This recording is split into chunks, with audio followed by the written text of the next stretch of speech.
Shalom, pemirsa yang diberkati Tuhan, bertemu kembali dalam seri pelajaran Sekolah Sabat. Mari kita awali dengan berdoa.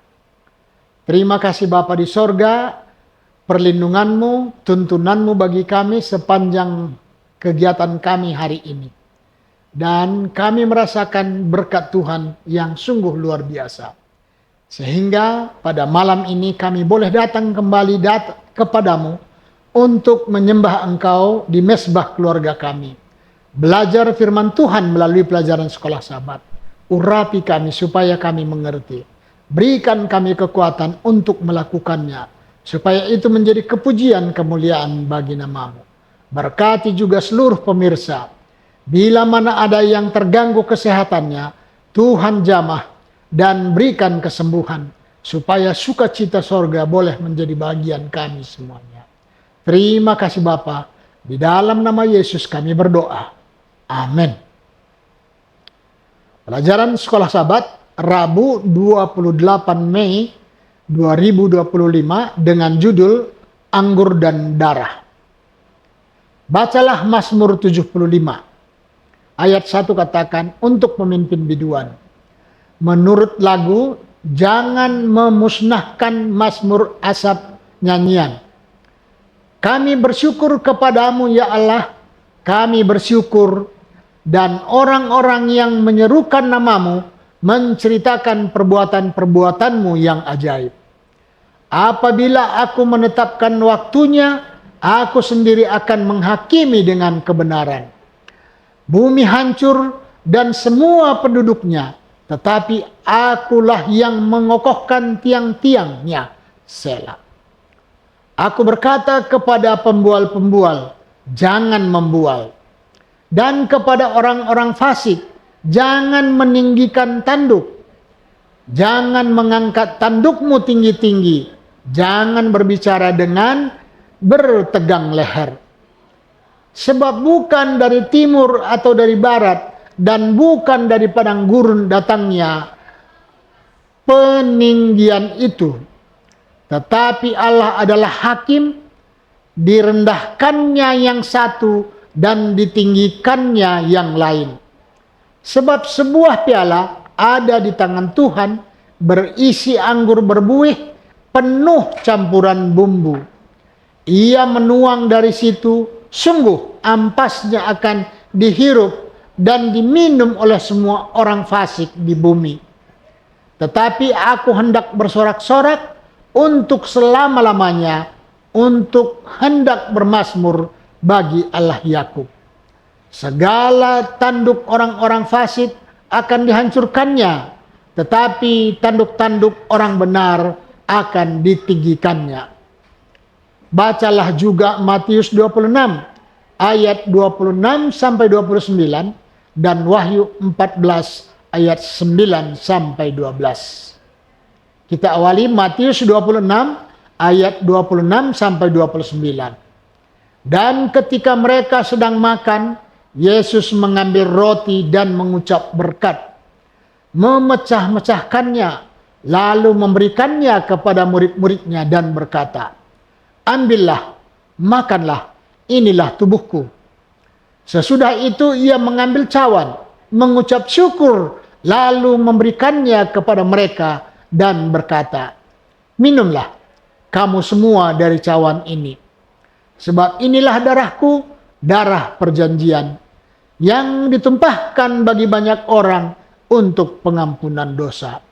Akan tetapi, aku berkata kepadamu, mulai dari sekarang aku tidak akan minum lagi hasil pokok anggur ini, sampai pada hari aku meminumnya, yaitu yang baru bersama-sama dengan kamu dalam kerajaan Bapakku. Sekarang kita baca Wahyu 14 ayat 9 sampai 12. Dan seorang malaikat lain, malaikat ketiga menyusul mereka dan berkata dengan suara nyaring, jikalau seorang menyembah binatang dan patungnya itu dan menerima tanda pada dahinya atau pada tangannya, maka ia akan minum dari anggur murka Allah yang disediakan tanpa campuran dalam cawan murkanya. dan ia akan disiksa dengan api dan belerang di depan mata malaikat-malaikat kudus dan di depan mata anak domba. Maka asap api yang menyiksa mereka itu naik ke atas sampai selama-lamanya, dan siang malam mereka tidak henti-hentinya disiksa, yaitu mereka yang menyembah binatang serta patungnya itu, dan barang siapa yang telah menerima tanda namanya. Dan yang penting di sini ialah ketekunan orang-orang kudus. Apakah yang Mazmur ini ungkapkan tentang beberapa masalah yang dipertaruhkan dalam penghakiman, dan bagaimana ayat-ayat lain ini membantu kita memahami masalah-masalah ini? Ada beberapa pemikiran bahwa Mazmur ini akan dinyanyikan pada saat kehancuran pasukan Sanherib secara ajaib, yang tertulis di 2 Tawarikh 32 dan di 2 Raja-Raja 19. Sebuah kisah yang tampaknya mengarah pada kehancuran terakhir orang fasik dalam Wahyu 20. Umat Allah berada di dalam kota suci bersama raja mereka yang benar. Ketika pasukan kejahatan datang dan mengepung mereka, dan kemudian mereka dihancurkan oleh Allah sendiri. Salah satu hal yang dikoreksi Tuhan dalam penghakiman adalah penyalahgunaan kekuasaan yang telah terjadi di dunia kita yang telah jatuh. Manusia yang jatuh tidak lagi hidup untuk orang lain atau untuk kemuliaan Tuhan, tetapi untuk diri sendiri. Saat ini dalam banyak hal kita hidup dengan konsekuensi memilih untuk percaya bahwa tidak ada standar moral yang berarti atau objektif di alam semesta. Jika ada arti, filsuf Friedrich Nietzsche bersikeras bahwa kita harus menciptakannya untuk diri kita sendiri, dan berpura-pura seolah-olah alam semesta ada untuk keuntungan kita. Setiap individu pada dasarnya berperilaku seolah-olah dia adalah Tuhan. Atau orang mungkin bertanya dengan wajar, seberapa baik filosofi ini berhasil bagi Nietzsche sendiri? Tidak terlalu baik sebenarnya.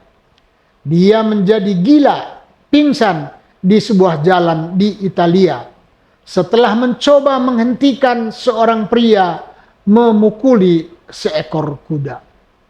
Dia kemudian menghabiskan 11 tahun berikutnya dari hidupnya dalam keadaan semi katatonik sebelum kematiannya pada tahun 1900.